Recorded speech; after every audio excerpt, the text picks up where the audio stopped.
విశాఖ జిల్లా పెందుర్తి మండలం అక్కిరెడ్డిపాలెంలో special enforcement అధికారులు దాదాపు 214 కేజీల గంజాయిని పట్టుకున్నారు.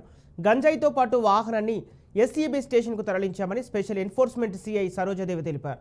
నిందితులపై కేసు నమోదు చేసి దర్యాప్తు చేస్తున్నామన్నారు.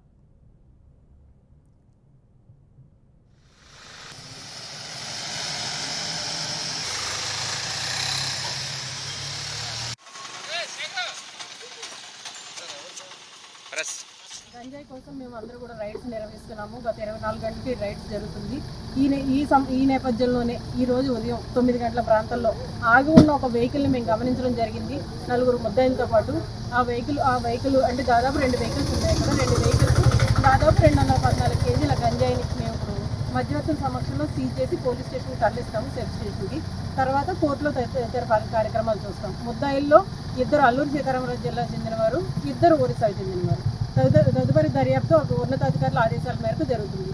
ఈ రైడ్లో మా ఎస్ఐ మహేష్ కుమార్ గారు, ఇతర స్టాఫ్ అందరూ కూడా సహకరించడం జరిగింది. ముందస్తు సమాచారం వచ్చిందా మేడం మీకు?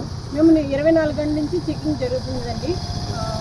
జేసీపీ గారి ఆదేశాల మేరకు మా ఇన్ఛార్జ్ జేడీ కృష్ణకుమార్ గారి ఆదేశాల మేరకు నిన్న నుంచి కూడా 12 అవర్స్ చొప్పున డ్యూటీలు వేసుకున్నాము. డ్యూటీలు వేసుకుని ప్రతి చోట కూడా గంజాయి వచ్చే రూట్లు కావచ్చు, అనుమానాస్పద ప్రదేశాలు కావచ్చు, ఈ ప్రదేశాలన్నీ కూడా తరువుగా చెక్ చేయడం జరుగుతుంది.